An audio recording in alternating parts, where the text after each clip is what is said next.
मसीह के बाबरकत नाम में मेरी तरफ से आप सबको सलाम।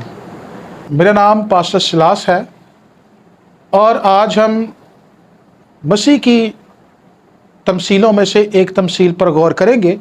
और आज की तमसील हमारी, जिसे हम नेक सामरी की तमसील से जानते हैं, इस पर हम गौर करेंगे और देखेंगे कि मसीह यस्सु ने जब ये तमसील बयान की तो इसका क्या मतलब है, इसकी हिस्टोरिकल बैकग्राउंड क्या है और इसमें से हम क्या नतीजा अपने लिए निकालते हैं। तो इससे पहले कि हम तमसील का आगाज़ करें, मैं चंद बातें तमसीलों के ताल्लुक से आपको बयान करना चाहता हूँ। सबसे पहली बात यह है कि जब भी हम मसीह की तमसीलों की बात करते हैं या उनका बयान करते हैं या उनके बारे में सुनते हैं, तो आप हमेशा याद रखिए कि ये तमसील है, ये किस्सा गोई नहीं है, ये कोई अफसाना नहीं है, या ये महज कोई कहानी नहीं है जिससे लोग महजूज होते हैं और आखिर में वो सुनते हैं और वो अपने घरों को चले जाते हैं। बल्कि तमसील जब भी यीशु मसीह ने सुनाई, इसका एक ख़ास मकसद है।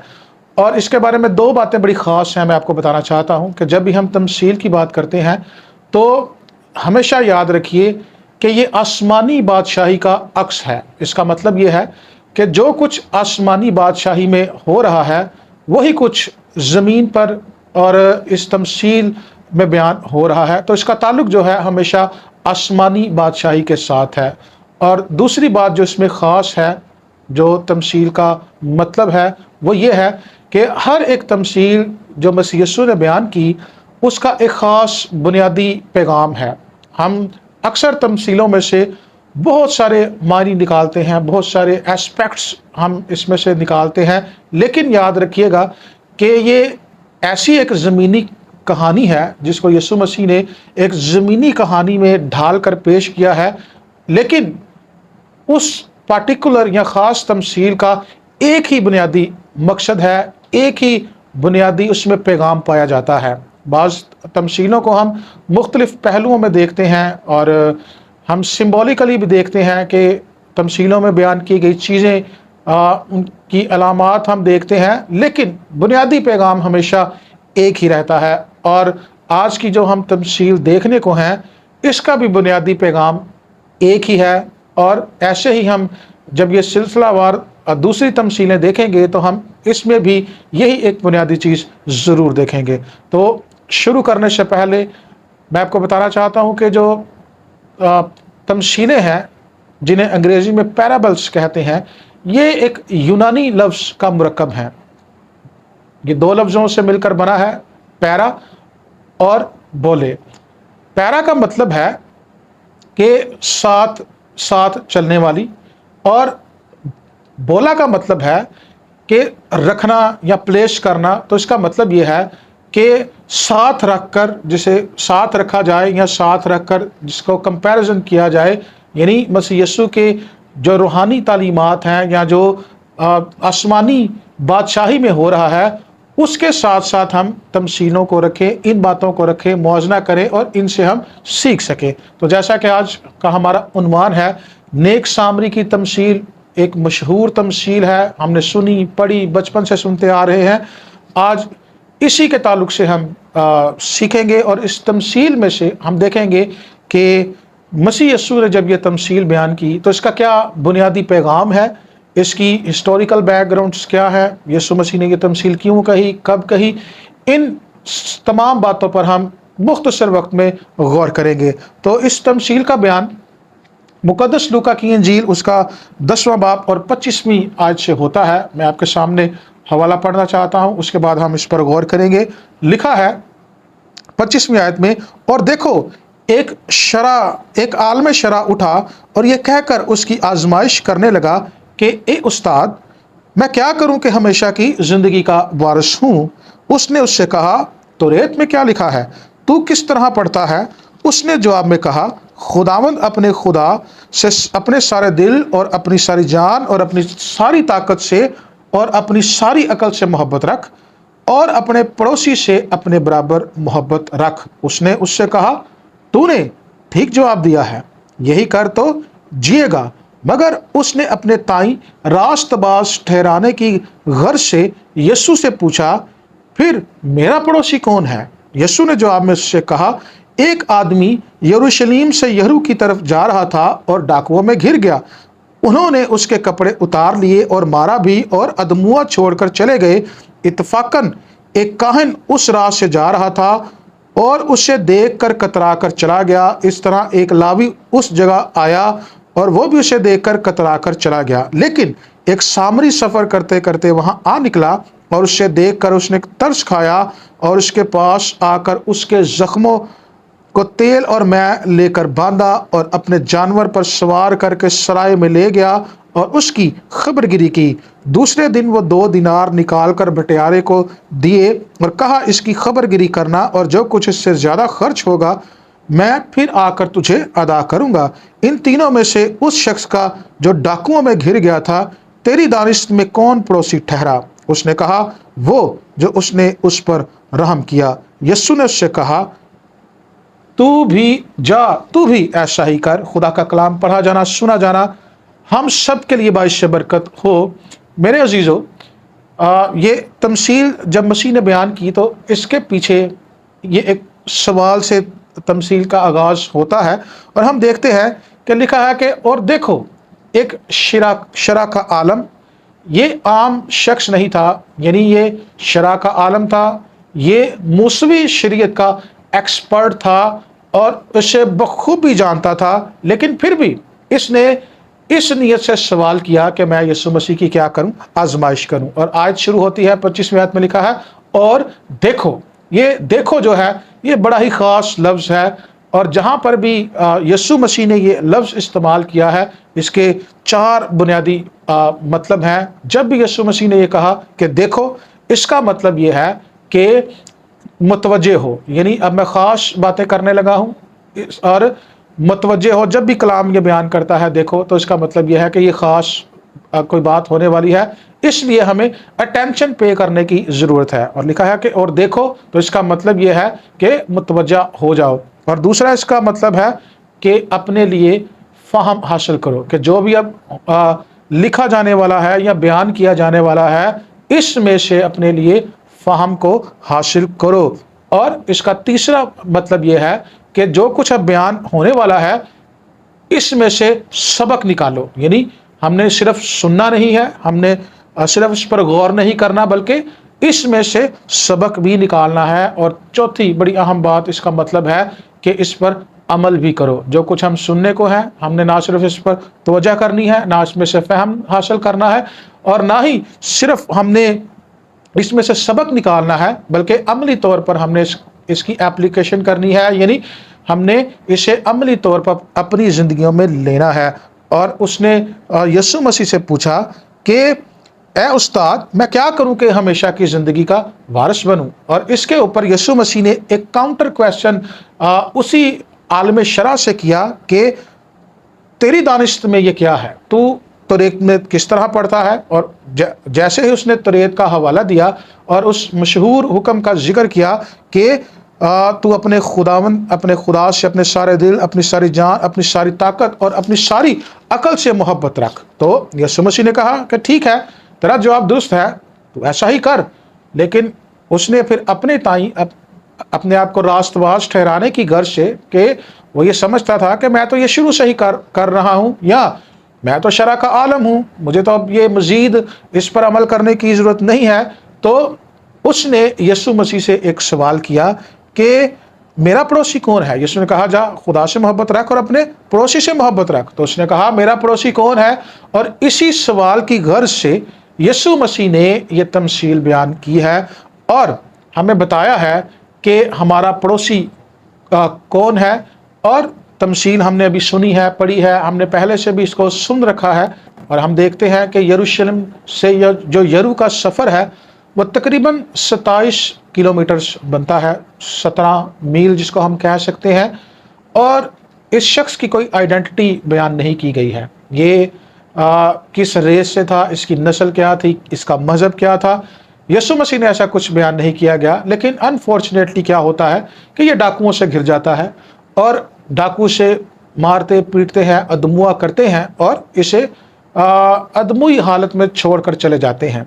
और वहाँ पर यीशु मसीह ने कहा कि एक काहिन गुजरा, काहिन उसे देखकर कतराकर गुजर गया, और ऐसे ही वहां से एक लावी भी गुजरा। लावी के बारे में भी लिखा है कि वो भी उसे देखकर अनदेखा करते हुए अपनी राह को चल पड़ा। और खुदा के कलाम में ये बयान नहीं किया गया कि आखिर किन वजूहात की बिना पर एक लावी और एक काहिन ने मदद करने से इनकार किया, या उन्होंने उसकी मदद क्यों नहीं की। खुदा के कलाम में ये बयान नहीं किया गया, ना ही यीशु मसीह ने ये वजाहत इस बात की है। इसलिए हम मेरे ख्याल से अपने गुमान पेश ना करें। इस बात की वजाहत जब की नहीं गई तो हम भी इस बात को यहाँ तक ही रखें। लेकिन जो भी वजह हो, काहिन एक ऐसा शख्स था जो हैकल का प्रीस्ट था, काहिन था, वो इबादत करवाता। लेकिन लावी जो थे वो हैकल के दूसरे काम करते थे, क्वायर में और दूसरे कुर्बानियाँ अदा करने में, और ऐसे दूसरे काम लावी संभालते थे। दोनों के काम अहम हैं, दोनों ही खुदा के करीब थे, लेकिन दोनों ने उस शख्स की मदद नहीं की। और यहाँ पर एक तीसरा शख्स भी आता है, और जब ये तमसील बयान की जा रही होगी तो शरा का आलम और दूसरे लोग जितने भी वहाँ पर मौजूद थे वो यही समझ रहे होंगे कि एक यहूदी ही ऐसा कर सकता है, एक काहन मदद करेगा, या इस कहानी का हीरो जो है वो एक लावी है या काहिन है। लेकिन यीशु मसीह ने जानबूझकर इस कहानी का हीरो जो है सामरी को रखा है। एक सामरी ऐसा शख्स जिससे यहूदी नफरत करते हैं, बर्ताव नहीं करते, किसी किस्म का लुक डाउन करते हैं, उन्हें गुनहगार समझते हैं, गुमराह समझते हैं। लेकिन यहाँ पर यीशु मसीह ने ऐसे ही एक सामरी को पेश किया, और उसने क्या किया, वो गया, उसने तेल और मैक से उसके ज़ख्मों को बांधा, अपने जानवर पर उसे सवार किया, और उसे लेकर वो एक सराय में चला गया। अपने रुपए पैसे का भी उसने खर्च किया और दोबारा आने का भी प्रॉमिस किया। इसका मतलब यह है कि उस शख्स ने रहम दिखाया। और हमेशा याद रखिएगा कि रहम जो है ये कभी कभी कॉस्टली भी हो सकता है, इसके लिए हमें कीमत भी चुकानी पड़ सकती है। जैसा इसने किया, ये रहम उसके लिए मुफ्त साबित नहीं हुआ, बल्कि एक तो उसने उसके ऊपर रहम किया, और दूसरा अपना रुपया पैसा खर्च किया, वक्त उस पर खर्च किया, और जो उससे बन पाया उसने किया। तो याद रखिएगा कि जब भी हम किसी पर तरस खाते हैं तो कभी कभी हमें कोई कीमत भी चुकानी पड़ती है, अदा करनी पड़ती है, और हमें आउट ऑफ द बॉक्स जाकर उस शख्स की मदद करनी पड़ सकती है। और रहम से मुराद ऐसी चीज़ है कि जब हम किसी के बारे में सोचते हैं, किसी को बुरे हाल में देखते हैं, तो हमारे अंदर एक जज्बा पैदा होता है और हम उसके लिए अफसोस करते हैं या दुख महसूस करते हैं।